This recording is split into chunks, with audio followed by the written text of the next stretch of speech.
It has been said that there cannot be great art without great suffering.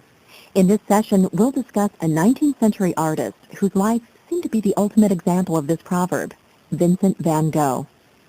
Van Gogh produced some of the most beautiful art of modern times.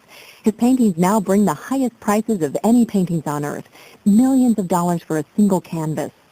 His paintings are also among the most recognizable to the general public. Whether or not people can recall their titles, they are deeply familiar with the images from his most famous works, including Sunflowers, Starry Night, The Potato Eaters, The Night Cafe, The Church at Over, Bedroom at Arles, and, of course, his intense and disturbing self-portraits. Today, Van Gogh's paintings are admired worldwide. They're among the most popular attractions in museums lucky enough to house them, and both museums and individuals bid desperately to try and acquire them. There is a sad irony to the enormous success of Vincent van Gogh, for in his own lifetime, he was a failure professionally.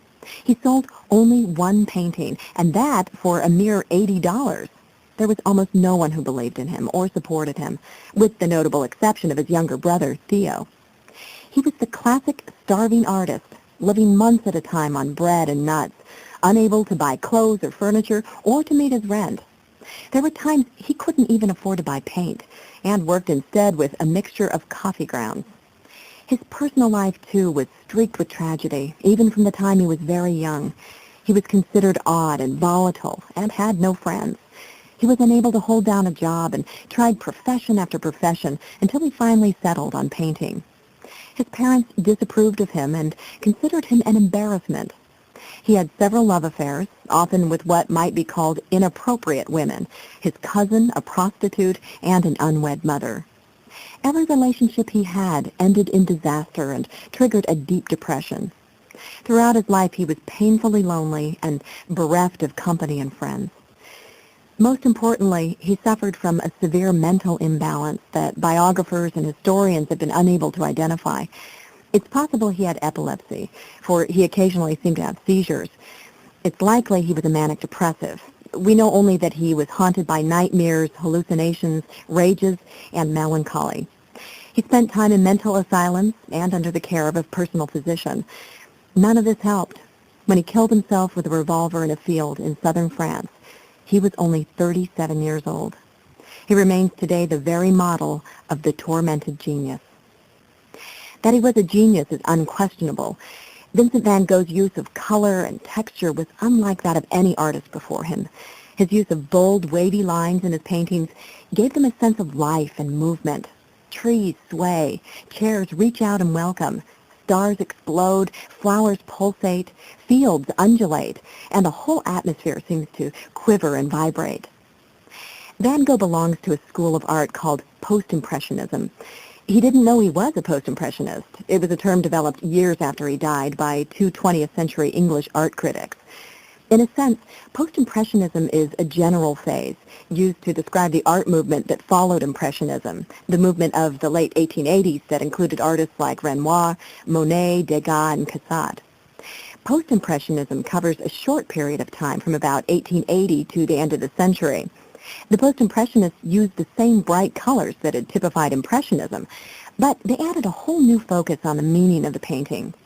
They were less interested in imitating the real world and more interested in creating their own world of feeling and mood and spirit. The emphasis was not on what the eye saw, but how the mind perceived what it saw.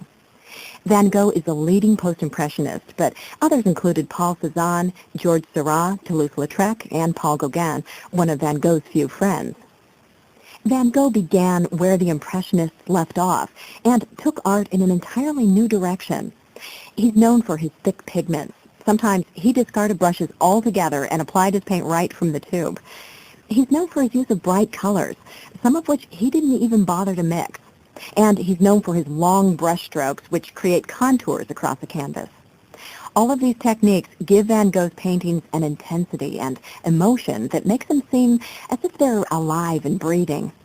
His pictures are considered among the most psychologically powerful ever created.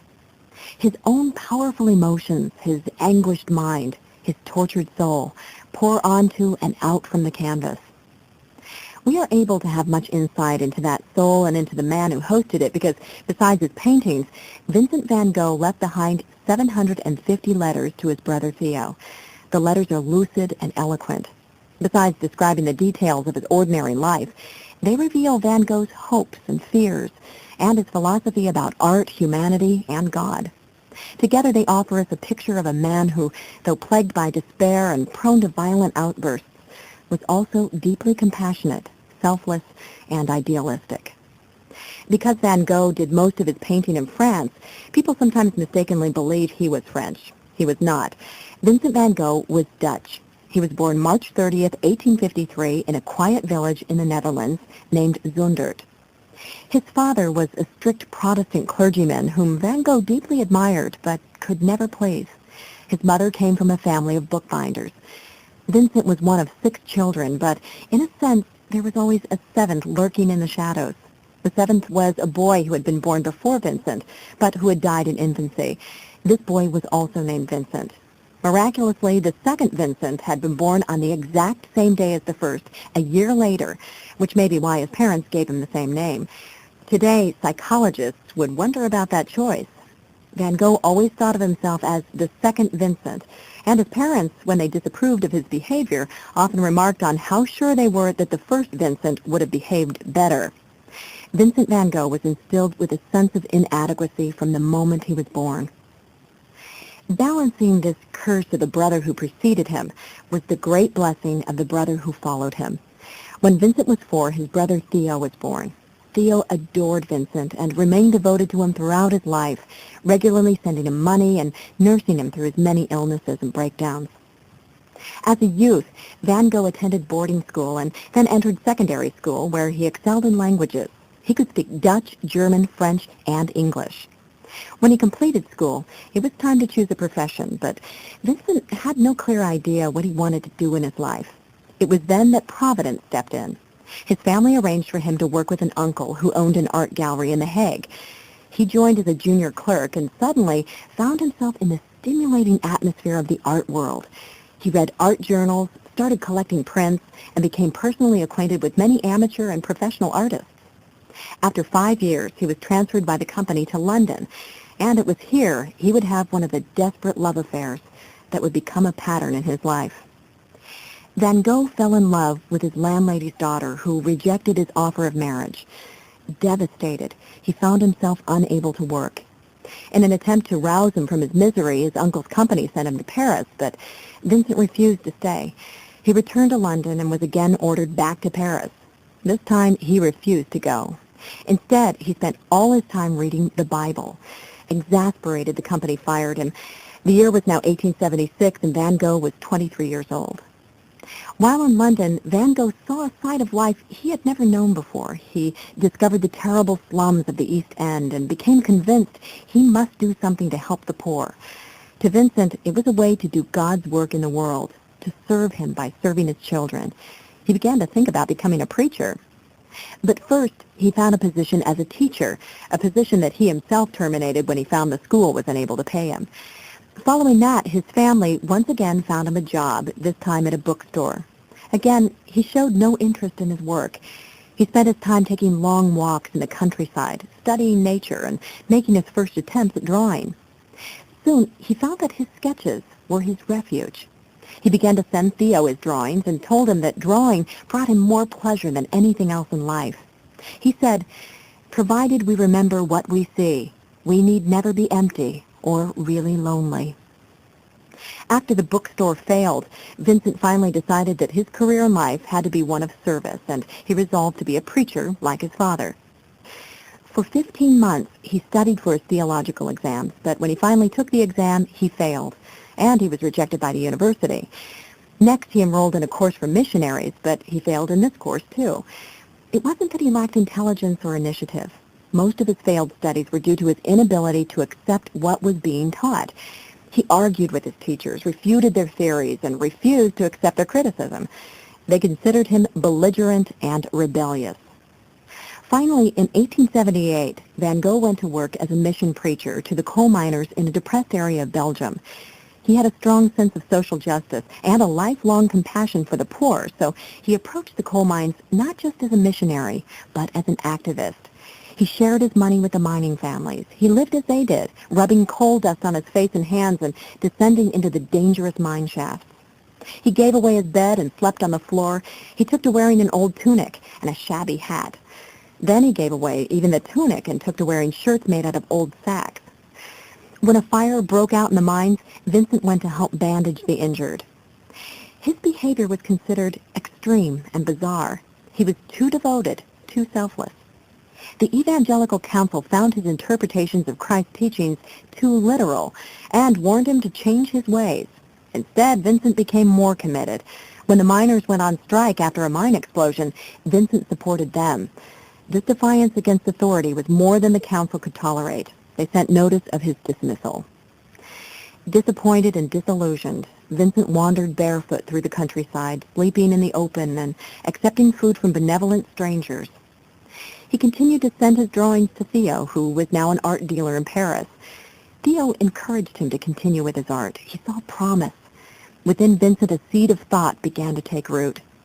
Perhaps he could fill his burning desire to serve mankind through his art. During this time, Van Gogh made simple sketches of the miners and peasants and drew some landscapes.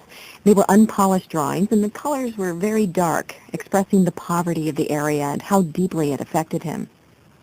When he was called back from the mining town, Van Gogh was at first unwilling to give up the missionary work, so he tried once again in another community. When this, too, was unsuccessful, he began to think again about dedicating himself to art. Realizing that his happiest moments were when he was drawing, he finally resolved to devote himself to it full-time. With financial help from Theo, Vincent went to Brussels to study art. Until then, he'd made most of his sketches from prints, but in Brussels, he had his first opportunity to use live models for his work. Finding live models to pose for him would be a problem for Van Gogh through his entire career.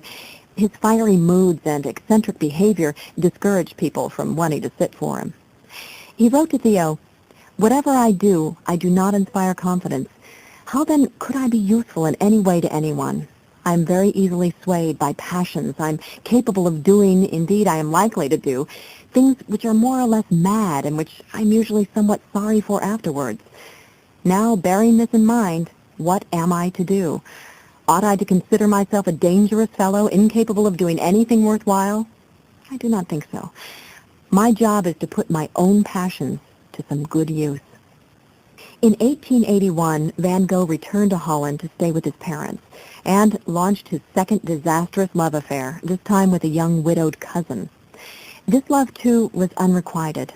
Unable to accept her rejection, Van Gogh followed her to Amsterdam, where he terrified her parents by thrusting his hand into a lamp and saying, "Let me see her for as long as I can keep my hand in this flame." Instead, they sent him away. After that, Van Gogh went once more to The Hague, where he studied the works of the Dutch masters, particularly Rembrandt, and began painting street scenes and landscapes. He was desperately poor, in spite of allowances sent by Theo, and he was desperately lonely. He took in an unmarried pregnant woman named Sienne, along with her 5-year-old daughter, a move that shocked his family and friends so much that they stopped communicating with him.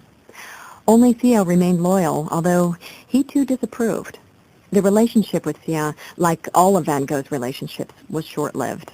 After a year, he returned to live with his parents again, and to have yet another star-crossed affair, this time with his parents' next-door neighbor. This young woman, unlike previous ones, did want to marry Van Gogh, but her parents objected. In despair, she attempted suicide. A scandal resulted, and Van Gogh was forced to leave town. Although he never attained the love he so desperately desired, Van Gogh once said, "It is good to love many things, for therein lies strength, and whosoever loves much performs much, and can accomplish much, and what is done with love is well done." During this period, Van Gogh was continuing to draw and paint, using peasants and landscapes as his primary subjects. The year after scandal forced him out of his parents' home, he painted his first masterpiece, The Potato Eaters. He also painted his first self-portrait. It shows him at his easel, reddish hair cut short and standing straight up, a stubbly beard and deep, narrow blue eyes. He has jutting brows, a high forehead, and there are already wrinkles and lines on his young face. A friend once said of Van Gogh, his face was homely and covered with freckles, but changed and brightened wonderfully when warmed with enthusiasm. In 1885, Van Gogh left for Antwerp to study the work of Rubens, and it was there that he also became fascinated with Japanese prints. The bright colors in Japanese art would later have a profound effect on his own work, which started out dark and somber and became lighter and brighter as the years progressed.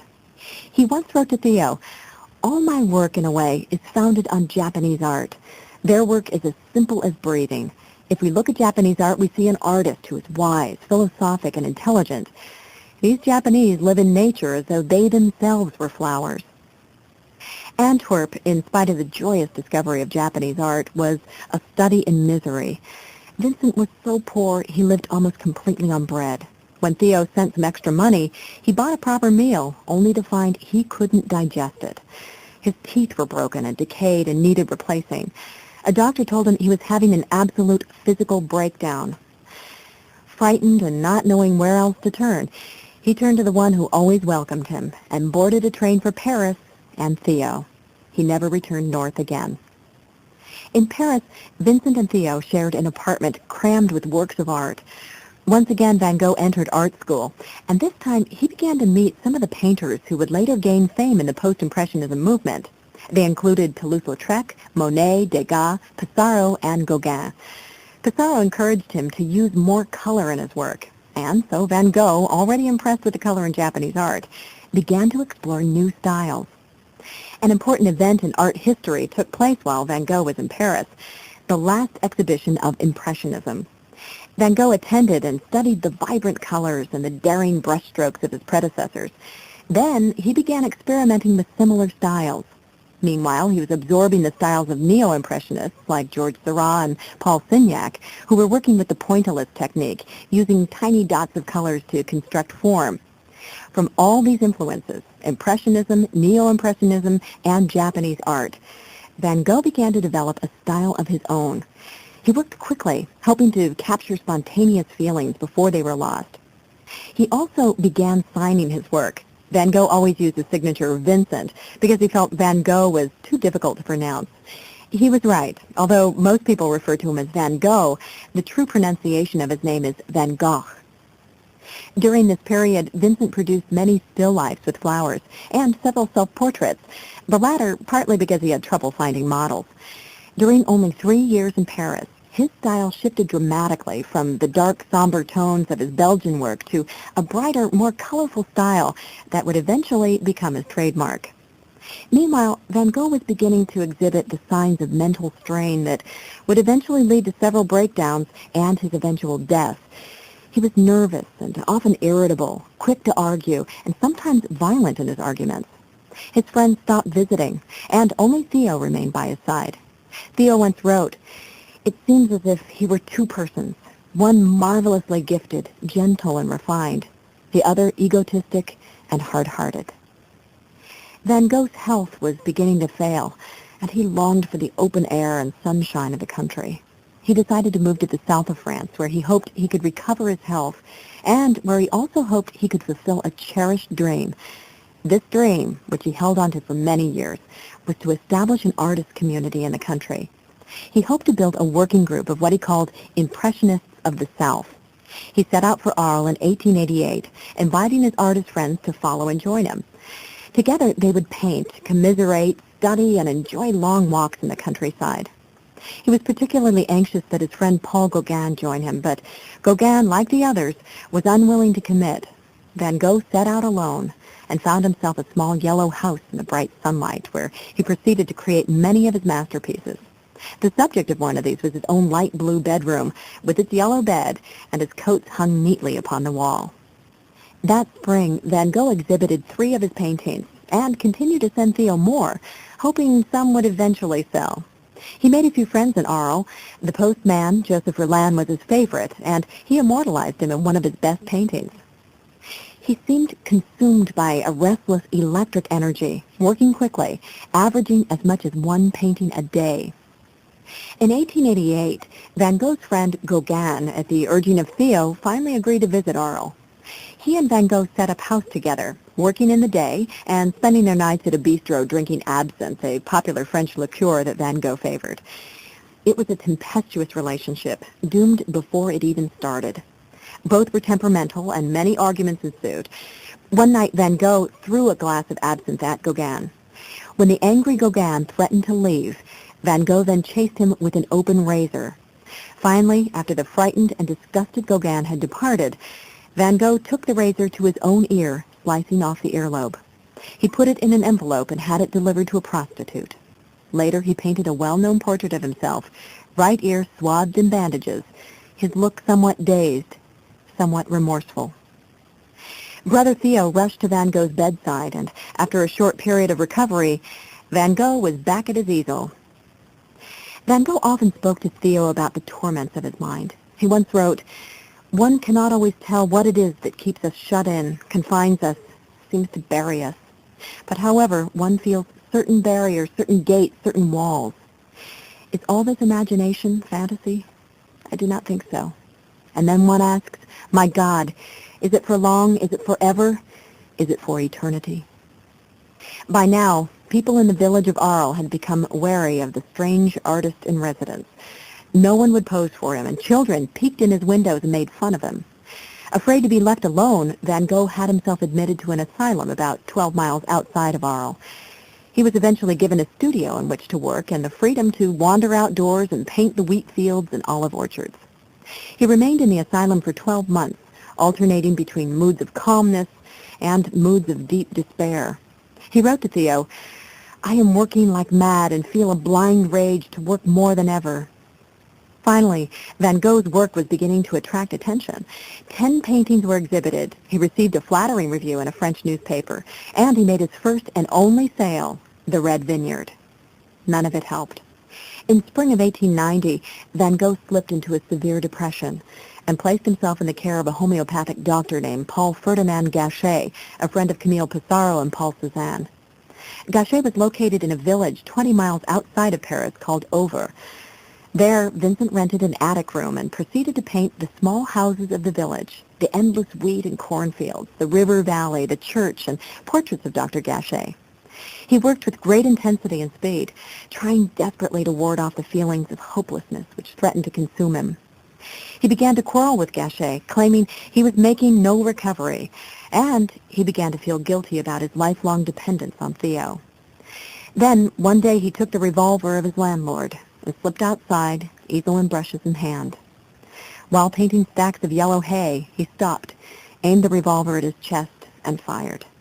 The bullet hit a rib and missed the heart. Van Gogh crawled back to the house, and a doctor was called. Theo rushed from Paris to be at his brother's bedside. Van Gogh lived 2 more days. Then he said simply, "I wish I could go home now." And he took his last breath. Theo was so distraught by his brother's death that he himself went mad 3 months later. His wife took him back to Holland, where he lived an additional 3 months, then went on to join his older brother. Before Theo died, he had written a letter to his sister about Vincent. It read, "He was a great artist. To be a great man often goes hand in hand. Time will bring the honor due him, and many will grieve to think he died so young." The letter was prophetic. It was not long after Van Gogh's death that the world began to appreciate what it had lost. A one-man show of his works occurred in 1892, 2 years after he'd killed himself. His fame began to rise in the early 20th century and has grown steadily since, so that his works are now the most valuable in all of art. Today, Van Gogh is held to be the greatest Dutch painter since Rembrandt, and one of the greatest artists in history. It is a moving tribute to a man who sold only 1 painting in his lifetime, who saw only 1 published article about his work, who was held by most who knew him to be a failure at both art and life. The career of Vincent van Gogh was unusual in many ways. He started later than most artists, not settling on his vocation until he was already an adult, and had tried many other professions. He produced all of his art in a very short period, 10 years, compared to, say, Da Vinci, who worked for 70 years. Yet in those 10 years, he produced 1,700 pieces of art.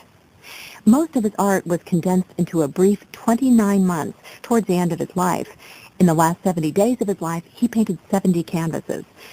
These last great works demonstrate just how much he had grown and expanded from his early days of the Dutch period. The Potato Eaters, produced in 1885, was typical of the Dutch period and was Van Gogh's first masterpiece. Like most of his paintings from that time, The Potato Eaters is an expression of the deep compassion he had for the poor and a lifelong interest in peasants as artistic subjects. The subjects of this picture are a family of peasants like those he knew when he worked as a missionary in the coal mining villages. They're gathered around a crude wooden table in their humble cottage, sharing a meal that consists only of potatoes.